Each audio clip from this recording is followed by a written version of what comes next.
Welcome to the Tech Byte on teacher constraints for Automated Schedule Builder. I'm Beth Elliott, and today we're going to be going over how to set up teacher constraints for the Automated Schedule Builder, otherwise known as ASB. You do that under School, Edit Staff Basic, or Edit Staff Expanded. And in here, you have access to the various teachers that you have. You can do the locate here to go find the teacher that you want to work with and click OK. The time constraints for each teacher is where, based on your contractual items that you have with your teachers, that you can set the maximum periods per day that the teacher can be scheduled. You can also set the maximum periods per week, how many consecutive classes, how many classes in a row can they be scheduled into, and then you can also set the maximum total sections and different courses. Now the bottom two, the total sections and different courses, is across the entire year. And sometimes you get into different courses to be able to limit so that you can set up prep periods. If your maximum periods per week is just the number of days times the maximum per day, you can leave these numbers at 0. And when you leave a number at 0, you're basically saying it's unlimited, that you haven't set a constraint for it. To the right of that, you can set up a time or one or more times when the teacher is not available. So you might have a teacher that is a department head or that you're sharing with another school. So you might want to add a record at the bottom here and say that, oh, for year long, I'm going to start in period 5 for one period long for all the week. This particular teacher is not available at that time. And that might be there is a common prep time within the department or other reasons why the teacher is not available. You could make it for multiple periods by increasing the number of periods that is involved. So if I did start period 5 for 2 periods, that means the teacher is not available for periods 5 and 6. The next tab is the course constraints. And this is where you're going to go in and specify that what courses the teacher must teach is this top section, and the bottom is what courses they may teach. When you move a course over, it automatically puts them as a maximum section of 1. You can right-click to increase that number, or you can use the little maximum spinner here to decrease, and you can go ahead and remove it if you don't want it in there.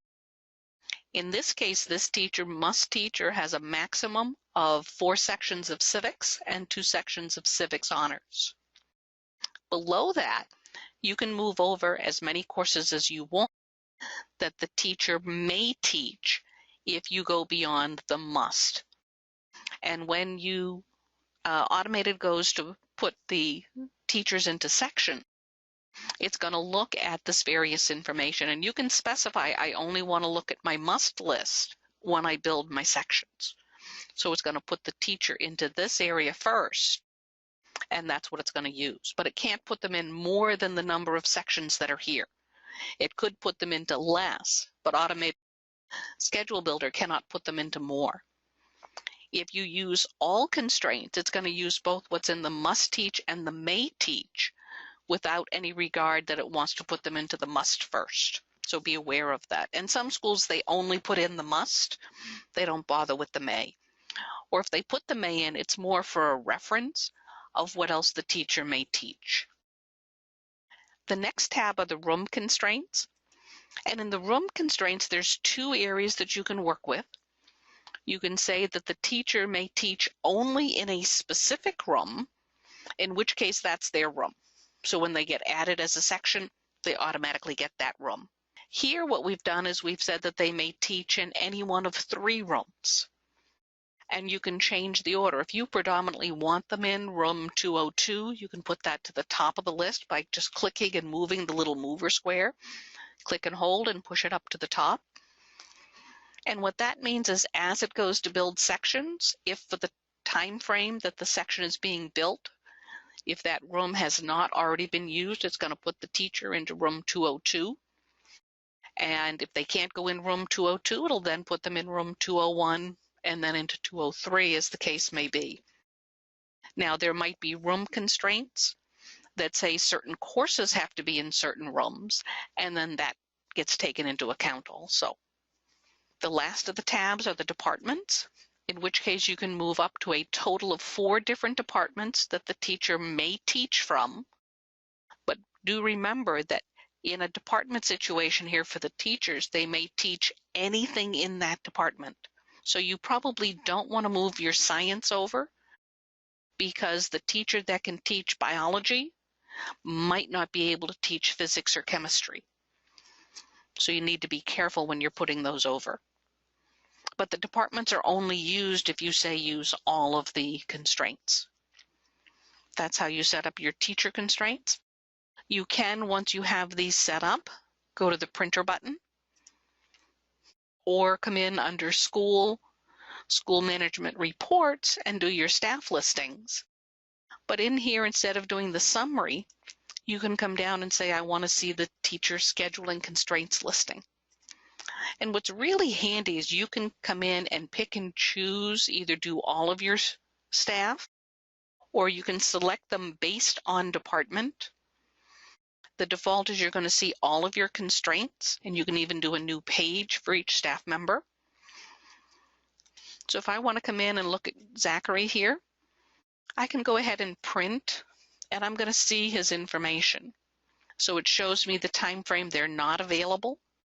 It shows me any of the time constraints that I put in, what courses they must teach and the maximum sections, what courses they may teach, what rooms they may be in, and if there are any departments associated. So that can be really handy to be able to give to your department heads to review at the beginning of the scheduling system. In any of this, you can always go up to the question mark, whether the question mark is for the staff listings or when I'm in working with the staff basics. And if I go ahead and go to the question mark while I'm here, it knows exactly where I am, so it knew I was in the department tab when it brought up the information. And then over here on the left, if you're under the contents, you can go into the different areas for the time constraints, how will it be used, the course constraints, and again, how will Automated use those course constraints and the room constraints. So it gives you some nice information for working with that. We thank you very much for participating in this Tech Byte and hope to have you at another one. Thank you.